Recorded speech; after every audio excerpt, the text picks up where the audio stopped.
중매는 잘하면 술이 석잔, 못하면 뺨이 석대라더니 제가 바로 그 꼴이었습니다. 친한 친구에게 소개팅을 주선해줬는데 그 남자랑 결혼까지 꼴이나더군요. 그때까지만 해도 친구가 저에게 얼마나 고마워했는지 모릅니다. 예인아, 너 아니었으면 우리 재용 씨 어떻게 만났겠니? 고마워. 너밖에 없어. 뭘. 재용 씨 내가 직장 동료로 자주 봤거든. 사람이 너무 괜찮더라고. 아주 천생연분이야, 천생연분. 그래서 말인데 답내로 자그마한 명품 가방 준비했어. 아주 쬐끔해. 쬐끔한데 290만 원이나 하더라. 아무튼 네 덕분에 결혼하니까 앞으로 재용 씨랑 알콩달콩 100년 해로 할게. 잘 살아. 어?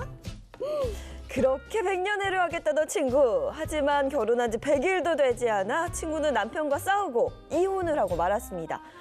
그런데 말입니다. 그 이혼한 친구가 이혼한 건 친구인데 그 불똥이 갑자기 저한테 튀는 게 아니겠어요? 장계인! 네 죄를 네가 알렸다! 아니 무슨 말이야. 나한테 무슨 죄가 있다 그래? 야, 너 때문에 나 이혼녀 됐어. 어? 너만 아니었으면 내 인생에서 이재용이라는 사람 만나지도 않았을 거야. 이재용! 아우, 정말 지긋지긋해. 아유, 언제는 남편 없으면 못 살겠다더니 누가 자기 보고 결혼하라고. 야, 다 틀리거든. 들었어? 아무튼 긴 말하지 말고 내가 예전에 준 명품 가방 있지? 가방값 300만 원. 내놔. 그부터 뱉어내. 에이, 300? 야, 너 그때는 290만 원이라고 그랬잖아. 물가 상승률 모르냐? 물가 상승률? 그리고 가방값만 안 주기만 하면 그동안 네가 만났던 수많은 전 남친 정보 싹 다 내가 너희 남편한테 폭로할 거야. 같이 나란히 이혼하자 그냥. 응? 뭐? 너 그게 친구한테 할 소리야? 그럼 네가 그러고도 내 베프 맞아? 베프 같은 소리 하고 나 진짜. 저만 아니었으면 이혼도 안 했을 거라며 모든 게 다 제 탓이라는 친구. 돈을 안 주면 소송까지 불사하겠다는데 이 사태를 어떻게 해야 될지 저 진짜 골치가 아픕니다. 완전 바뀌어버렸어. 아니 내가 이혼을 했으니까 네가 소개시켜줘가지고 이렇게 이거 말이 안 돼. 됐으니까. 다시 뱉어내. 내가 사준 명품 가방 값 내놔라.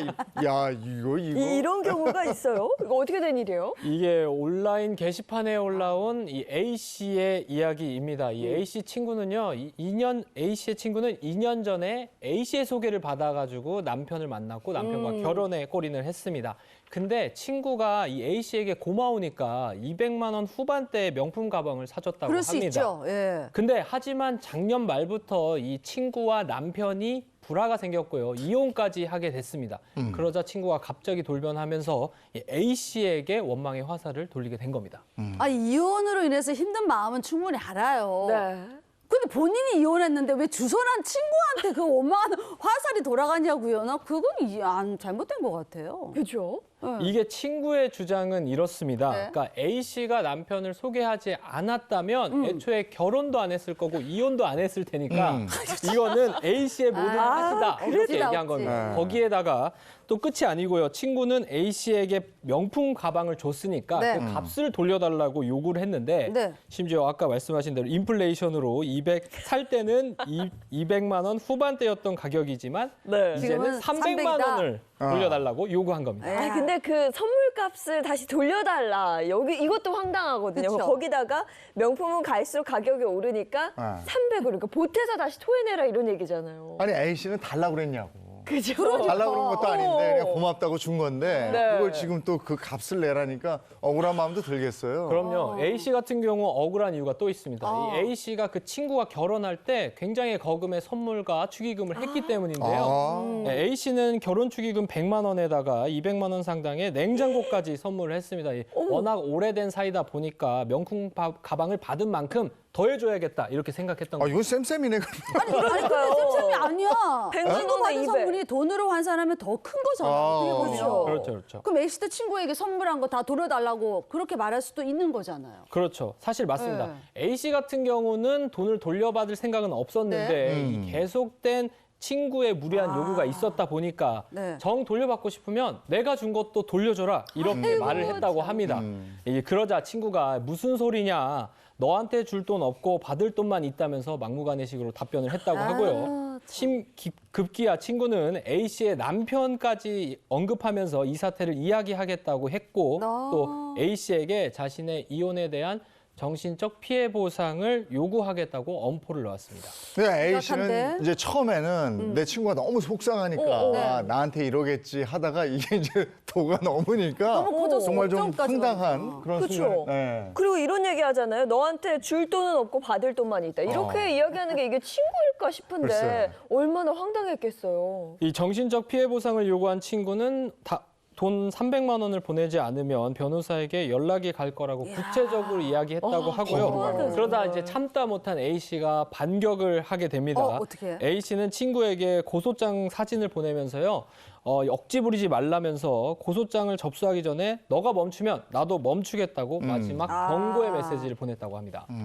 그래도 고소장을 사진으로 받아보면 이렇게 흥분한 친구도 조금 누그러지지 않을까 이런 생각이 그렇죠. 드는데 친구 반응이 어땠을까요? A 씨의 예상과 달리 네. 친구는 더 폭발했습니다. 이 고소를 해도 내가 하지 너가 하냐면서 반박을 했고요. 또 입에 담을 수 없는 욕설뿐만 아니라 이제는 심지어 성적 수치심이 드는 문자까지 수십 어머, 통을 어머, 보냈다고 어머. 합니다. 이렇게 되다 보니까 A 씨는 화가 나고 속상하지만 스트레스 받느니 차라리 그냥 친구가 원하는 대로 돈을 주고 해결해버릴까 하는 고민까지 털어놨다고 합니다. 네, 돈을 주는 게 옳지 않은 건 알고 있지만 그렇죠. 너무 크게 이제 괴롭히다시피 지긋지긋하니까. 스트레스를 주니까 그냥 주고 끝내버리자 이렇게 네. 생각을 한 것 같은데 이 사연에 대해서 누리꾼들의 반응은 어떤가요? 난리 네, 났다. 아무래도 누리꾼들은 대부분 친구가 돈이 필요해서 저러나 이러면서 아. 대다수가 무섭다는 반응을 보였고요. 네. 또 이런 친구를 소개해 주다니 피해 보상은 오히려 A 씨가 이 친구의 전 남편에게 해줘야 하는 거 아니냐 하는 그러네. 한철살인의 그러네. 의견도 있었습니다. 또 한편으로는요. 300만 원을 주게 되면 그때부터 친구가 더한 요구를 시작할 수 있다라면서 돈을 네. 주면 안 된다는 의견도 있었습니다. 그러네. 돈을 주자니 그렇고 안 주자니 그렇고 이거 어디 이게 또 법적으로 어떻게 되는 거야 이런 건? 제가 이제 이혼 전문 변호사니까 매일 일어나는 사람 그러네, 보잖아요. 그러네. 그러니까 이분들이 남 탓을 많이 하시는데 이제 그 소개해준 친구는 물론 부모님을 이제 원망하는 경우도 있고 심지어는 결혼정보회사를 상대로 소송해달라는 경우도 있고요. 또 시부모님 상대로 소송해달라는 경우도 있어요. 왜냐? 시부모님이 자녀 교육 잘못 시켜가지고 이렇게 만든 거 아니냐. 이렇게. 근데 사실 이 이혼의 책임은 직접적인 인과관계. 예를 들어서 뭐 배우자가 뭐 폭행했다든지 그 사람한테만 청구하는 거지. 다른 사람한테 다 청구할 수는 없습니다. 이게 직접적인 인과관계가 있는 사람한테 그럼요. 청구할 수 있고요. 네. 만약에 이 친구가 계속해서 이렇게 괴롭힌다면 거기에 대한 법적으로 응당하게 대응을 해야 될 거라고 생각이 됩니다. 그러니까 친구 하루에도 뭐 수십 통 막 전화하고 막 문자하고 이러면 굉장히 괴롭잖아요. 차단시키면 되지 않아요? 근데 차단할 때는 조금 주의하실 필요가 아, 있습니다. 우리 정보통신망법에 이 처벌 요건이 규정이 되어 있는데 정보통신망을 이용해서 이 상대방한테 공포심이나 불안감을 유발할 수 있는 뭐 부호나 영상, 문자 이런 것들을 음향 또 이런 것들을 반복적으로 도달하게 했을 때 처벌할 수 있다 이렇게 되어 있거든요. 네. 그런데 도달의 의미에 대해서 법원이 어떻게 보고 있냐면 받는 사람이 객관적으로 인식할 수 있는 상태에 놓이게 되는 것을 의미를 해요. 그런데 전화를 아예 수신이 차단을 해버려서 도달 자체가 안 되는 경우에는 요건에 해당하지 않는다고 보는 것이 판례의 입장입니다. 그렇기 때문에 이게 조금 예매한 부분이 있는데요. 이게 너무 법 기술적으로 해석한 게 아니냐, 좀 입법 취지 자체를 좀 판단했어야 되는 게 아니냐 이런 비판의 목소리도 사실 일부 있거든요. 네. 그리고 또 피해자 입장에서는 증거 수집 때문에 이걸 계속 스트레스까지 받아가면서 맞아. 계속해서 열어놓는다는 것도 맞아. 굉장히 고통스러울 수 있잖아요. 그래서 어떤 판단이 나오고 있냐면 이 수신 차단돼도 스팸 메시지함에 문자가 쌓이는 경우가 있잖아요. 맞아요. 그걸 받는 사람이 뭐 다 하나하나 확인을 하지 않더라도 이게 객관적으로 어느 정도 인식할 수 있는 상태에 놓여 있다고 봐서 이걸 유죄로 판단하는 하급심 판례들이 나오고 있습니다. 그렇구나. 네. 그리고 또 스토킹 처벌법에 의해서 처벌하는 그런 경우도 생기는데요.